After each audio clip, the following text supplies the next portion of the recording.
Well, hey everybody, this is Kevbo Jones here with another episode of the Wonderful World of Baseball Cards. I finally got my first shipment of Project 70 cards. Um, the unexpected sequel to Topps Project 2020. I affectionately call it Project 2021. I feel like this set's a bit of a mixed bag. Although when I got my first batch of cards, I did really enjoy them. And I thought I would just review the first batch of cards that I got and kind of tell you my thoughts on them. This is my random stack of stuff that I bought. I picked up the Joshua Vides Mickey Mantle. I just thought that this was a really cool card. Primarily, I like the flashbulb effect in the crowd. And Vides' style, I think, is a little more fun in Project 2021 than it is in Project 2020. But this I just thought was kind of a neat card. So I grabbed the Vides Mantle, which is pretty cool. At one point, I was considering doing this set, but I'm not going to. I got the Futura Jackie Robinson. I'm not going to do this artist set though, so I'm actually probably going to try to sell this card. I'll probably take a loss on it, but I don't know. I may hang on to it too.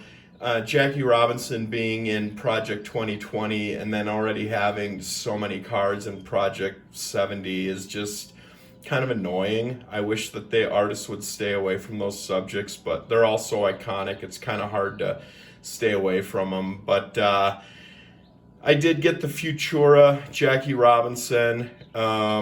It's okay. It's an okay card. I was considering doing this set at one time, CES. This is the Yelich. I liked the execution on this card. I am going to get all the Brewers, whoever they produce. It'll probably be Yelich, Yount, and Molitor, maybe. Who knows? I liked the boxcar motif on this card and the little bit of the warped interpretation on the 1974 card style. What I've noticed that I think annoys me the most about Project 2021 is that the card years are so hard to tell what they are for so many of them. The artists are really straying from the source material. That's fine, but some of them are pretty bad. But I liked the execution on this Yelich card. So I did get the Yelich. My guess is he's probably getting dropped from players' lists as it looks like he's going to be chronically injured now.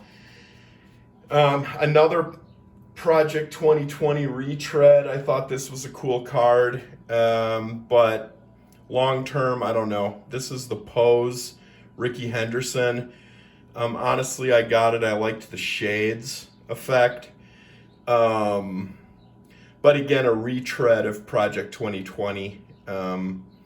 Trying to avoid those as much as I possibly can. But the Pose Ricky Henderson, I thought it was kind of a cool card when it came out.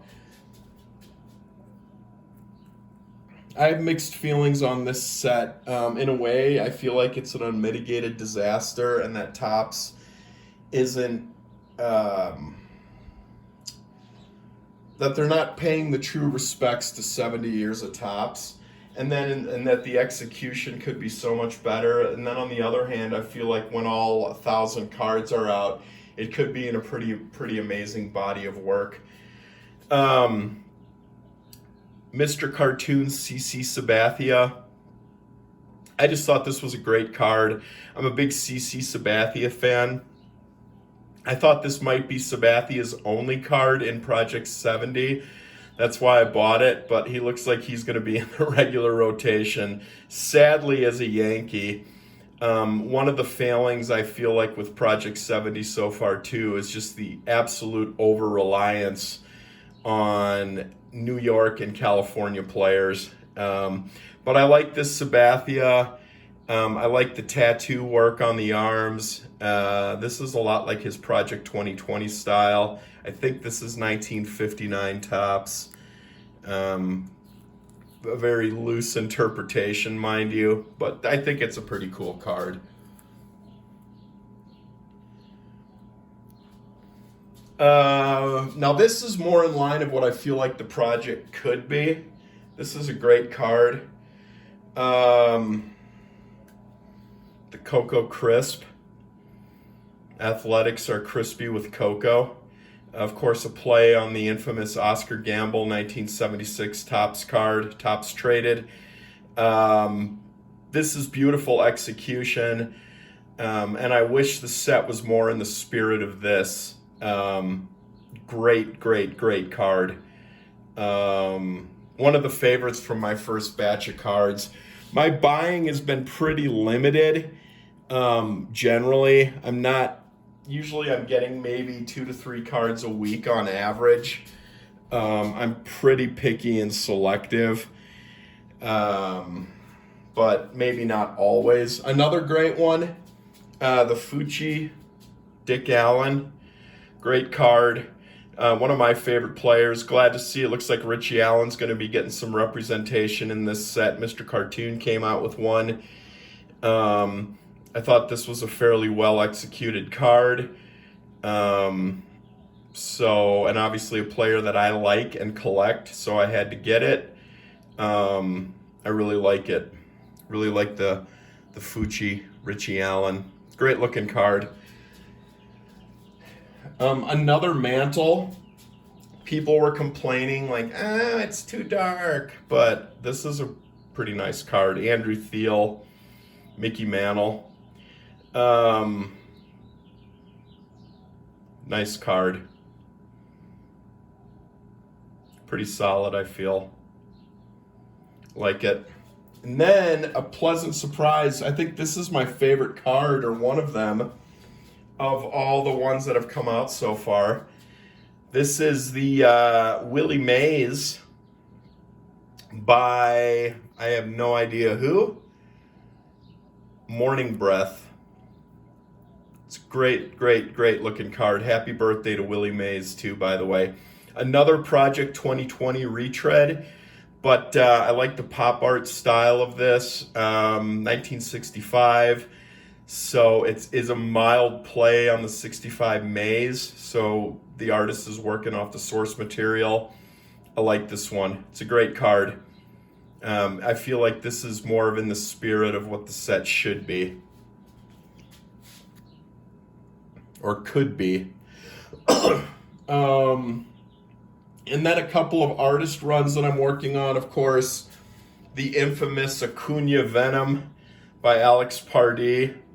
Great card. Probably going to be the card of the set, honestly. Don't really have much more to say about that one. But it is pretty sharp, nonetheless. And then the Pardee Trout, because I'm going to do his player set. Figured what the heck, why not? Like it, it's got kind of the Negan bat with the barbed wire. Another comparison between Project 2020 and Project 70. I don't feel like the printing is as good in Project 70. The cards aren't as brilliant. I don't know if the printers are getting dull or what it is, but they're not as vibrant as the Project 2020 cards, I feel. Another artist, I'm on the fence on this one. I thought this was a cool card, though. This is the Claw Money Tom Seaver. I kind of liked the psychedelic design of that. I didn't realize it was just a Getty image photo. So I did get that Claw Money Seaver. I don't think I'm going to end up probably doing that full set. And then I got the Mattingly as well. Yet another Project 2020 retread. Not the worst card ever, but not the most interesting card. And then my favorite artist of Project 2020 is Gregory Siff, and for Project 70, I love his work. He's a true artist. He feels the spirit of art. I think he cares about this project. I think he puts effort in. So I'm doing his player set, and I've got a few of his cards. Darryl Strawberry. It's a great looking card. Really like it. I really like Siff's work. The Darryl Strawberry. He's just got a really cool vibe as a person, as a human being, I feel like. I like it. Here's his Aaron Judge, a card I would never buy, like a player I would never buy. But because it's Gregory Siff, I bought it, and you just see like his distinct style. Great looking card. I would never buy an Aaron Judge card though. But because Gregory Siff did one, I did it. I bought it. I think it's pretty cool. And then here's his Gary Carter, which is another fantastic one. Like I said, I think he really just, the spirit of it, he gets it. And with him being a Mets fan, as a kid growing up, his player selections of Strawberry and Carter make a lot of sense to me. I'd like to see him do a Mookie Wilson. And then finally, another artist run that I'm going to do, of course, the power couple of Project 70, Gregory Siff and Brittany Palmer. This would be a card I would never buy. But Alex Rodriguez, this was Brittany Palmer's first card. I think it's pretty cool. Her set is getting better and better, I think, as it's rolling on. I don't have the Babe Ruth yet.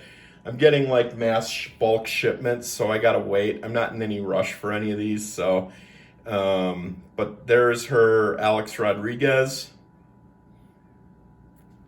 And then finally her Mookie Betts, which has got some cool vibes to it, I feel.